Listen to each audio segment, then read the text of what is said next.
G'day. What was the verdict on the 2024 Miami Grand Prix? The first year, didn't much like it. Second year, warmed to it. But this year, I thought it was good. I'll run through my thoughts in just a moment.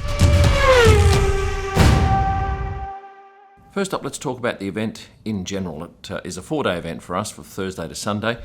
First 3 days were grueling. Race day, loved it. Without a doubt, Lando winning was a real plus. Certainly for the sport, I think it needed it. And there's no doubt that F1 were thrilled with that result because it generates some hope that we might get a competitive season this year. Did Max hitting that bollard make all the difference?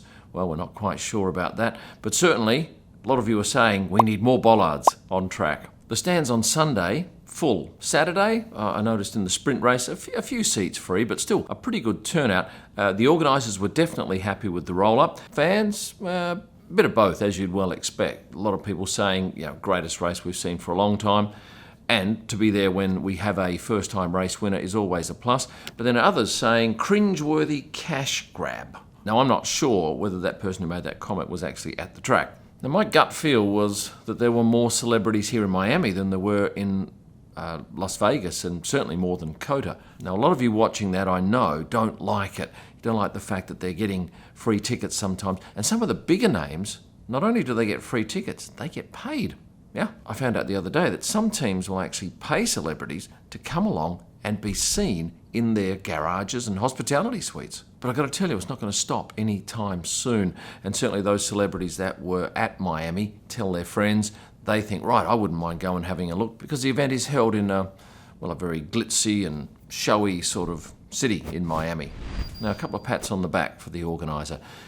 Thankfully, they've dropped that very tacky introducing all the drivers before the race on the grid. That's gone. And from my point of view, they seem to be listening to the fans, and we are definitely well looked after in the media centre. You might have seen my previous video where we were offered one of these Miami Dolphins shirts. It's with our name on the back. We're well catered for, and the whole experience is a joy for the media. Now, I'll tell you, some people who were thrilled with the Miami race were the people from Race Weekend, because look, they have a brand new book out.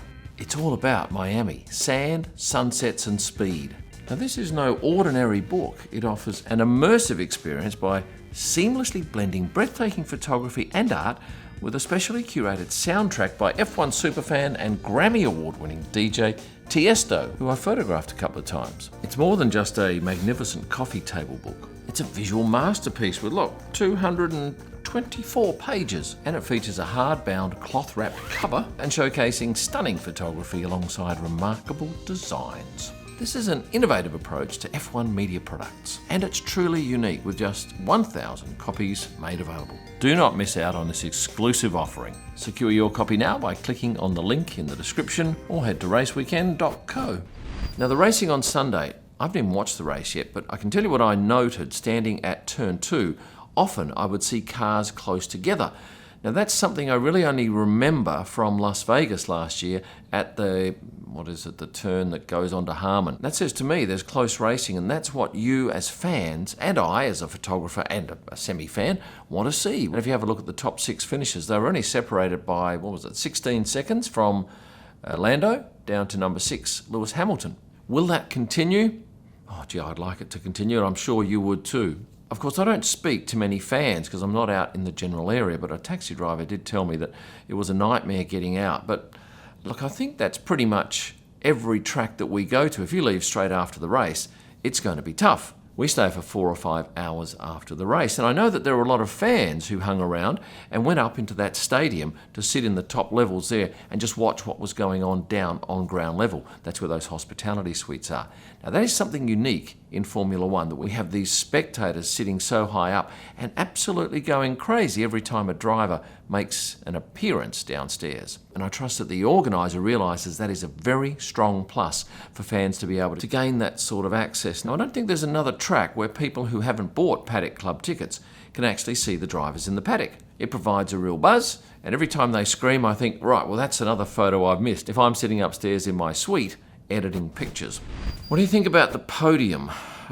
It's tricky because it's on the complete opposite side of the stadium, and there is a drive of, a couple of 100 metres from one side to the other for the drivers to come from Parc Ferme to the podium.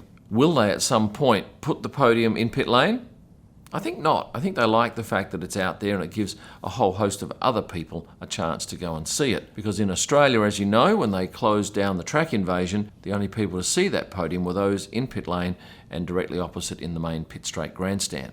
In general, this race is very well run. A lot of security, a lot of police around, but it's the US and yes, you have to go through security scans on the way in, but it's certainly better than, say, a track like Monza, where a couple of years ago people couldn't get water without having to wait 20, 30 minutes in a queue. And you might have seen some reports about the crazy prices that were being charged for food here. This is a price list, but this price list is from that beach club. Now that Hard Rock Beach Club is charging crazy prices like you'd pay at a beach club like the Wynn in Las Vegas. You have a look at what they have to set up. It's an enormous cost.